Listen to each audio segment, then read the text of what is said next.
बद्रीनाथ की कहानी, बद्रीनाथ की कथा, बद्रीनाथ धाम मंदिर का इतिहास और बद्रीनाथ से जुड़ी पौराणिक कहानी कथाएं। उत्तर भारत में हिमालय की तलहटी में बसा भगवान विष्णु को समर्पित बद्रीनाथ का मंदिर भारत के 4 प्रमुख तीर्थ स्थलों में से एक है। यह प्राचीन बद्रीनाथ मंदिर आज भी उतना ही धार्मिक आस्था रखता है जितना कि पौराणिक काल में था। इस मंदिर में भगवान विष्णु की बद्रीनारायण नाम से पूजा की जाती है। आदि शंकराचार्य जी ने हिंदू धर्म और संस्कृति को आगे बढ़ाने के लिए भारत की चारों दिशाओं में 4 पवित्र धामों को स्थापना की थी। उत्तर दिशा में बद्रीनाथ धाम, उत्तराखंड, पश्चिम में द्वारकाधीश गुजरात, पूर्व दिशा में जगन्नाथपुरी ओडिशा और दक्षिण में रामेश्वर तमिलनाडु, जो कि आज भारत के 4 प्रमुख तीर्थ स्थलों के रूप में जाने जाते हैं और यह भारत के पवित्र स्थलों में से एक है। इस आर्टिकल में हम आपको बद्रीनाथ धाम मंदिर के बारे में कई जानकारी देने वाले हैं। चलिए जानते हैं।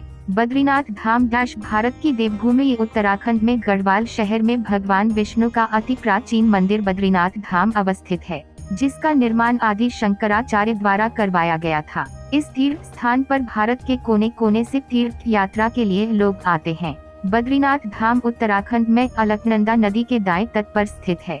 इसका मुख्य द्वार का मुख नदी की तरफ है। धार्मिक आस्था का प्रतीक यह धाम वर्ष में 6 माह बंद एवं 6 माह खुला रहता है, क्योंकि सर्दियों में भयंकर बर्फबारी की वजह से पहाड़ी रास्ते लगभग बंद हो जाते हैं और वहां से आना जाना कट जाता है।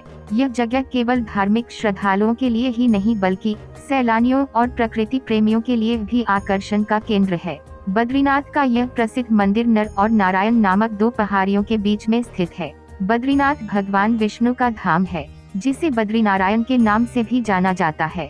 यह मंदिर समुद्र तट से लगभग 3150 मीटर ऊंचाई पर स्थित है एवं यह मंदिर करीब 15 मीटर ऊंचा है। इसके सबसे ऊपर 3 स्वर्ण कलश रखे हैं। इस मंदिर के मुख्य द्वार को सिंह द्वार कहा जाता है।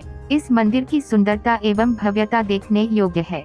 मुख्य मंदिर में दुर्भाग्य प्रथम भाग में गरुड़ हनुमान जी और माता लक्ष्मी जी की मंदिर है, जो प्रांगण में चारों ओर फैले हैं। दूसरे भाग में श्री बद्री नारायण दास भगवान विष्णु की काले पत्थर की बनी मूर्ति विद्यमान है। यह प्रतिमा एक चतुर्भुजी प्रतिमा है। एक हाथ में शंख और दूसरे हाथ में चक्र लिए तथा अन्य दोनों हाथ योगासन मुद्रा में लिए हुए हैं। बद्रीनाथ धाम का इतिहास। बद्रीनारायण या बद्रीनाथ धाम मंदिर का इतिहास धार्मिक पौराणिक लोक कथाओं पर आधारित है। प्राप्त साक्ष्यों के आधार पर भगवान विष्णु का यह मंदिर का इतिहास 8वीं-9वीं सदी पुराना है। इसका निर्माण आदि शंकराचार्य जी ने 9वीं सदी में किया था। आदि शंकराचार्य जी एक असाधारण विद्वान भारतीय धर्मशास्त्री हुए थे, जिन्होंने 14 साल की छोटी उम्र में संन्यास ब्रह्मचर्य ग्रहण कर लिया था। 16वीं शताब्दी में गढ़वाल के राजा ने मूर्ति को वर्तमान मंदिर में स्थानांतरित कर दिया था। सन 1803 में आए हिमालय के भूकंप के बाद मंदिर को काफी नुकसान हुआ और जयपुर के राजा द्वारा इसका पुनर्निर्माण किया गया था। बद्रीनाथ धाम। बद्रीनाथ टेम्पल भारत के 5 पवित्र स्थानों पुण्य क्षेत्रों में से एक है, जहां हिंदू अपने पूर्वजों को अर्पण करते हैं। इस प्राचीन धाम का उल्लेख भारत के कई प्राचीन ग्रंथों जैसे स्कंद पुराण, महाभारत और विष्णु पुराण में भी मिलता है। बद्रीनाथ धाम की उत्पत्ति के बारे में कई लोक कथाएं प्रचलित है। बद्रीनारायण या बद्रीनाथ की पौराणिक कहानी कथाएं इस प्रकार है। 1. बद्रीनाथ की कहानी। कई वर्षों पहले जहां आज यह बद्रीनाथ धाम अवस्थित है, इसी जगह पर चीन के लोगों ने आक्रमण कर दिया था। इस आक्रमणकारी घटना में उन्होंने भगवान विष्णु की प्रतिमा को नारद कुंड तालाब में फेंकवा दिया था। इसके कई सालों बाद यहाँ पर बौद्ध धर्म विकसित हुआ। आज भी बद्रीनाथ मंदिर को देखने पर बौद्ध मत जैसा प्रतीत होता है। इससे यह प्रमाणित होता है कि यह मंदिर इससे पहले एक बौद्ध मत हुआ था। इसके बाद आदि शंकराचार्य जी ने बौद्ध धर्म को यहाँ से निष्कासित कर दिया और भगवान बद्रीनारायण विष्णु की प्रतिमा का नारद कुंड से निकलवा कर इस भव्य मंदिर की स्थापना की थी। पौराणिक मान्यताओं एवं प्राचीन ग्रंथों के अनुसार बद्रीनाथ धाम मंदिर को अलग अलग युगों में अलग अलग नामों से जाना जाता था। जैसे स्कंद पुराण में इसे मुक्तिप्रदा कहा गया है, जो कि बताता है कि सतयुग में बद्रीनाथ को मुक्तिप्रदा कहा जाता था। त्रेता युग काल में इस मंदिर को योग सिद्धि नाम था। इसी प्रकार द्वापर युग में इसे मणिभद्र के नाम से जाना जाता था, जबकि कलयुग यानी वर्तमान में इसे बद्रीनाथ धाम से जाना जाता है। 2. बद्रीनारायण। बद्रीनाथ की कहानी। एक बार भगवान विष्णु इस प्राकृतिक सौंदर्य से परिपूर्ण जगह का भ्रमण कर रहे थे। भगवान विष्णु को यह जगह अत्यंत सुंदर लगी और यहीं पर योग ध्यान करने के लिए जगह ढूंढ रहे थे। इसी दौरान भगवान शिव और माता पार्वती इसी स्थान से गुजर रहे थे। तभी भगवान विष्णु ने अपना बाल्य रूप धारण किया और रोने लगे। रोते हुए बच्चे को देखकर माता पार्वती बच्चे के पास आती है और उस बच्चे को मनाने की कोशिश करती है। माता पार्वती उस बच्चे यानी भगवान विष्णु जो बच्चे का रूप धारण किए हुए है पूछती है। तब भगवान विष्णु बोलते हैं कि मुझे इस जगह पर ध्यान साधना करने के लिए उपयुक्त जगह चाहिए। इसके बाद भगवान शिव और माता पार्वती ने उसको यह मनोकामना पूरी करते हुए यह भूमि भगवान बद्रीनारायण यानी विष्णु को दे दी। उसके बाद ऐसा मन जाता है कि कई सालों की तपस्या के बाद यहाँ स्वतः ही भगवान की मूर्ति उजागर हुई। इस मंदिर का नाम बद्रीनाथ कैसे पड़ा, इसके पीछे की पौराणिक कथा इस प्रकार है। एक बार नारद मुनि भ्रमण करते हुए क्षीर सागर गए। वहाँ नारद मुनि ने देखा कि माता लक्ष्मी अपने पतिदेव भगवान विष्णु के पैर दबा रही थी। यह देखकर नारद मुनि आश्चर्यचकित रह गए। उन्होंने भगवान विष्णु से इस बारे पूछा तो भगवान विष्णु को यह अच्छा नहीं लगा और क्रोधित होकर योग साधना में लीन हो गए। सर्दी का मौसम था तो बाहर बहुत बर्फबारी हो रही थी, लेकिन भगवान विष्णु घोर तपस्या में लीन थे। उनका आधा शरीर बर्फ की सफेद चादर से ढक चुका था। तब माता लक्ष्मी के हृदय में अपने पतिदेव विष्णु के प्रति करुणा जाग जाती है। वह बेर बद्री वृक्ष का रूप धारण कर भगवान विष्णु जहाँ तपस्या कर रहे होते हैं वे उनके पास वृक्ष के रूप में वे भी तपस्या करने लग जाती हगे और सर्दी तेज धूप और बारिश से उनकी रक्षा कर अनाथ यानी लक्ष्मी जी के नाथ पति के नाम से जाना जाने लगा। इस तरह भगवान विष्णु का नाम बद्रीनाथ पड़ा। 4 बद्रीनाथ धाम की कथा कहानी। एक अन्य लोककथा प्रचलित है कि धर्म के 2 वंशज हुए। एक का नाम नर था तथा दूसरे का नाम नारायण था। नर और नारायण दोनों भाइयों ने धर्म को फैलाने के लिए घोर तपस्या करी। उन्होंने नया आश्रम बनाने की खोज में 4 अलग अलग स्थानों पर भ्रमण किया। यह 4 स्थान निम्न थे: वृद्ध बद्री, योग बद्री, ध्यान बद्री और भविष्य बद्री। लेकिन उनको अलकनंदा नदी के तट पर गर्म पानी का चश्मा और ठंडा पानी का चश्मा तालाब उपयुक्त स्थान लगा। उस स्थान को उन्होंने बद्री विशाल कहा। आज यह 5 बद्री पंच बद्री के नाम से जाने जाते हैं। इसके अलावा 2 और बद्री है जिन्हें मिलाकर कुल 7 बद्री होते हैं। इसने सब बद्री भी कहा जाता है।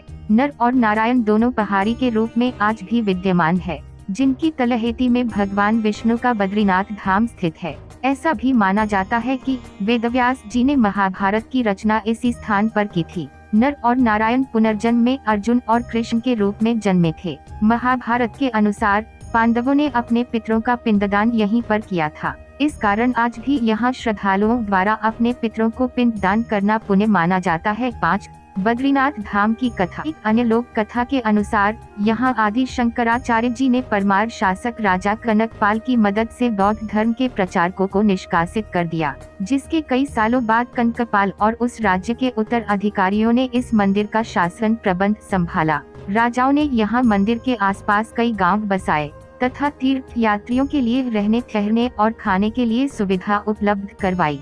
कालांतर में परमार शासकों ने बद्रीनाथ को बोलान बद्रीनाथ नाम दिया, अर्थात बोलने वाले बद्रीनाथ। यह परंपरा 19वीं सदी तक चलती रही। ऐसी भी मान्यता है कि 16वीं सदी में गढ़वाल के राजाओं ने बद्रीनाथ की प्रतिमा को गुफा से निकलवाकर मंदिर में स्थापना करवाई। मंदिर का निर्माण पूरा हो जाने पर अहिल्याबाई, इंदौर की महारानी, ने मंदिर पर स्वर्ण कलश चढ़ाई थी। बद्रीनाथ धाम जाने का महत्व। बद्रीनाथ धाम मंदिर एक प्राचीन पवित्र मंदिर है जिसका संबंध वैदिक काल से है। यह मंदिर वैष्णव संप्रदाय के लिए 108 दिव्य देशम यानी तीर्थ या पवित्र स्थान में से एक है, जहां वे अपने पूर्वजों अथवा पितरों के लिए अनुष्ठान करते हैं।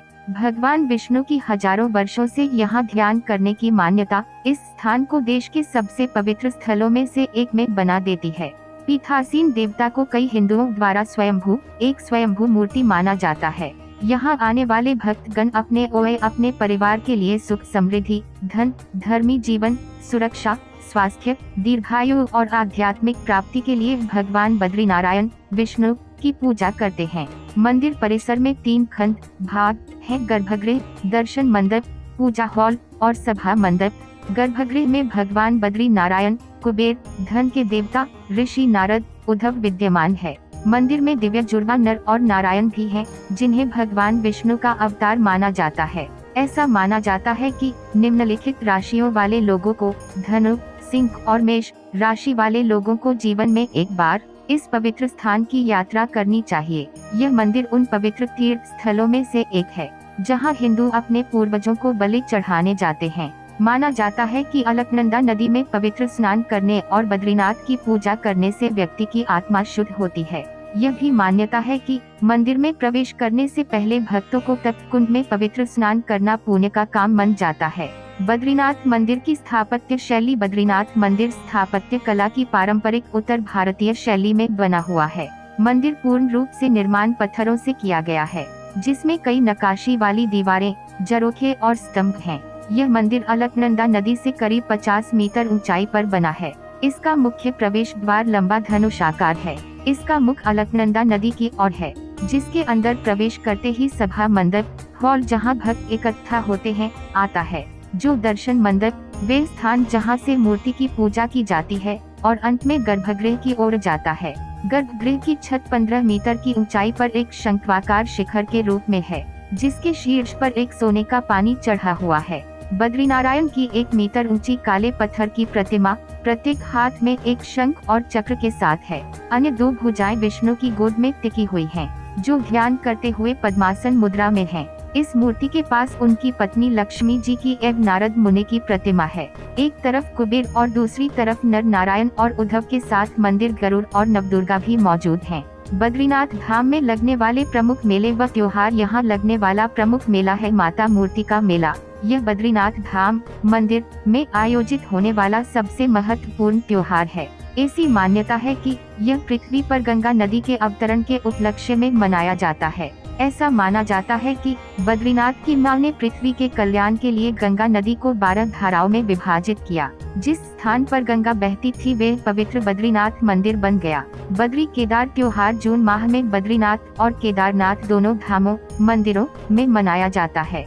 8 दिन चलने वाले इस त्योहार में देश विदेश से कलाकार प्रदर्शन करने के लिए आते हैं। अनुष्ठान के दौरान वैदिक शास्त्रों जैसे अष्टोत्तरम और विष्णु सहस्रनाम का पाठ करना आवश्यक मान जाता है। यह धाम भक्तों के लिए हर साल अक्टूबर-नवंबर के दौरान सर्दी के मौसम में बंद रहता है। अखंड ज्योति के नाम से जाना जाने वाला एक घी का दिया मंदिर के गर्भगृह में जलाया जाता है, जो 6 महीने तक चलता है। 6 माह बाद अप्रैल के दौरान बसंत पंचमी पर मंदिर को फिर से भक्तों के लिए खोल दिया जाता है। इस दिन भक्तगण अखंड ज्योति के दर्शन करने के लिए आते हैं। कैसे पहुँचे बद्रीनाथ धाम यात्रा? कई सालों पहले यहाँ की यात्रा करना बेहद मुश्किल होता था, लेकिन वर्तमान में सड़कें और अन्य सुविधाओं से यहाँ की यात्रा कम समय में आसानी से की जा सकती है। सड़क मार्ग से बाय रोड उत्तराखंड राज्य के प्रमुख स्थलों जैसे देहरादून, हरिद्वार, ऋषिकेश, श्रीनगर, चमोली आदि से बद्रीनाथ के लिए बसें और टैक्सियां या स्वयं के वाहन से बद्रीनाथ आसानी से पहुंचा जा सकता है। हवाई मार्ग से जॉली ग्रांट हवाई अड्डा, जो कि बद्रीनाथ से 314 किलोमीटर की दूरी पर स्थित है, बद्रीनाथ धाम का निकटतम हवाई अड्डा है। यहाँ से दिल्ली तक दिन भर में कई उड़ानें हैं और इस एयरपोर्ट से सड़क मार्ग द्वारा बद्रीनाथ धाम पहुँचा जा सकता है। हवाई अड्डे से बद्रीनाथ के लिए टैक्सी भी ले सकते हैं। ट्रेन द्वारा बद्रीनाथ धाम से निकटतम रेलवे स्टेशन 295 किलोमीटर की दूरी पर ऋषिकेश स्टेशन है। ऋषिकेश के लिए ट्रेनें अक्सर आती जाती रहती हैं। ऋषिकेश से बद्रीनाथ के लिए टैक्सी और बसें आसानी से उपलब्ध हो जाती हैं। एक बद्रीनाथ कहाँ स्थित है? भारत के प्रमुख तीर्थ स्थलों में से एक बद्रीनाथ धाम उत्तराखंड राज्य में अलकनंदा नदी के दाएं तट पर, जहां अलकनंदा और ऋषिगंगा का संगम होता है, पर स्थित है। 2. बद्रीनाथ किस राज्य में है? उत्तराखंड राज्य में बद्रीनाथ धाम अवस्थित है। 3. बद्रीनाथ किस नदी के किनारे स्थित है? अलकनंदा नदी के दाहिने तट पर बसा है। भगवान विष्णु को समर्पित बद्रीनाथ धाम। 4. हरिद्वार से बद्रीनाथ का किराया क्या है? हरिद्वार से बद्रीनाथ का किराया इस बात पर निर्भर करता है कि आप किसके माध्यम से वहां जा रहे हैं। बस, कार और टैक्सी का किराया अलग अलग है। कई ट्रेवल एजेंसियां अपना अलग अलग पैकेज भी प्रदान करवाती है, जिससे आपकी यात्रा सुगम हो सके। 5. पहले कहा जाए बद्रीनाथ या केदारनाथ? ऐसा माना जाता है कि पहले केदारनाथ जी यानी भगवान शिव जी के दर्शन किए जाने चाहिए। उसके बाद बद्रीनाथ के दर्शन करने चाहिए, क्योंकि भगवान शिव ने ही भगवान विष्णु को यह भूमि प्रदान की थी। इस आर्टिकल में आपने बद्रीनाथ मंदिर के बारे एवं बद्रीनाथ की कहानी, कथाएं आदि कई जानकारियां प्राप्त की। आशा करता हूं कि यह आर्टिकल आपको पसंद आया होगा। आप हमारे अन्य आर्टिकल भी पढ़ सकते हैं। यदि आप बद्रीनाथ की यात्रा करने वाले हैं या आप बद्रीनाथ के दर्शन के लिए जा रहे हैं, तो आपकी यात्रा शुभ हो। जय हिंद, जय भारत।